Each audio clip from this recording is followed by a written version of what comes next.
వీళ్ళకి కూడా కొంత మీ సాహసానికి జోహార్.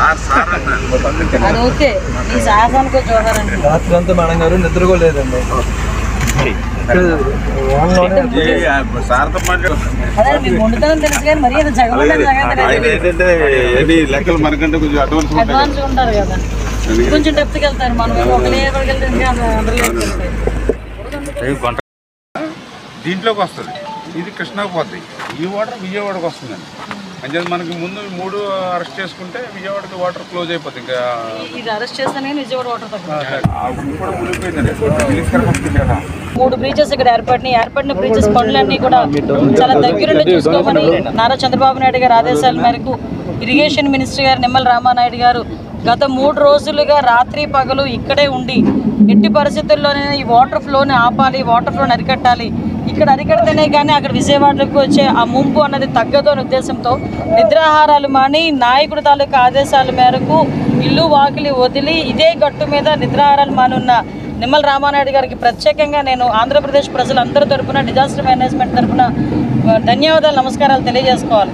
ఎందుకంటే నేను ఇక్కడికి వచ్చాను, ఒకసారి చూద్దాము అసలు బుడమేరు విషయం ఎలా ఉంది ఏంటనేది చూద్దామని చెప్పి ఈరోజు ఇక్కడికి రావటమే చాలా కష్టం వచ్చి ఇక్కడికి ప్రయాసం వచ్చి ఇక్కడ రావడం జరిగింది.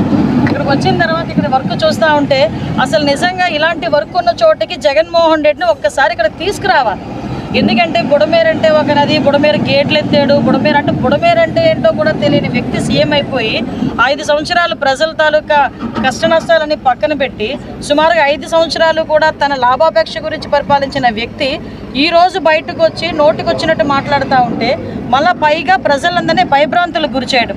ఏదో బుడమేరు లెవెల్ పెరిగిపోయింది, మళ్ళీ వాటర్ అంతా కూడా విజయవాడ మీదకి వచ్చేస్తుందట, ఇలాగంటే అలాగంటే అని సాక్షిలోని నోటుకొచ్చినట్టు రాయటం.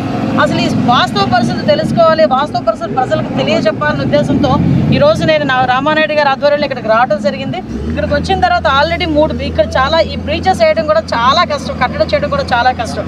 ఎందుకంటే మొత్తం లూజ్ సాయిల్, ఈ లూజ్ సాయిల్ మీద వెహికల్స్ రావడం కూడా చాలా కష్టమైన పరిస్థితుల్లో ఎట్టి పరిస్థితుల్లోని కూడా ఇటువైపు అక్కడ బ్రీచ్ క్లోజ్ చేయాలనే ఉద్దేశంతో ఒక బ్రీచ్ ఆల్రెడీ క్లోజ్ చేసి సక్సెస్ఫుల్గా పూర్తి చేయడం, ఈరోజు ఈవినింగ్ కల్లా మళ్ళీ 2వ బ్రీచ్ పూర్తి చేయడానికి సమాయత్తం అవ్వడం, 3వ బ్రిడ్జ్ కూడా పూర్తి చేసి ఈరోజు నేను ఇక్కడ నుంచి కదులుతానని చెప్పి ఇరిగేషన్ మినిస్టర్ గారు కానీ అధికారులందరూ కూడా దీనికి సమాయత్తం అవడం, ఇవన్నీ చూస్తూ ఉంటే చంద్రబాబు నాయుడు గారి తాలూకా చిత్తశుద్ధి, ఎన్డీఏ తాలూకా చిత్తశుద్ధి కనిపిస్తూ ఉంది.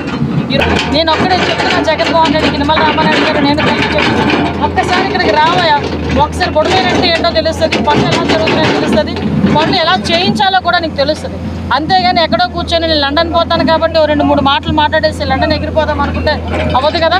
ఈరోజు ఒకటే చెప్తున్నాం, నాయకుడు చిత్తశుద్ధి ఉంది, ఆ నాయకుడు కింద పనిచేస్తున్న మా మంత్రులందరికీ చిత్తశుద్ధి ఉంది, ఎమ్మెల్యేలందరికీ చిత్తశుద్ధి ఉంది, ఓవరాల్గా ఎన్డీఏ కూటమికి చిత్తశుద్ధి ఉంది. ఎట్టి పరిస్థితుల్లోనైనా ప్రజలందరూ ఇబ్బంది లేకుండా చూసుకునే బాధ్యత తీసుకుంటాం.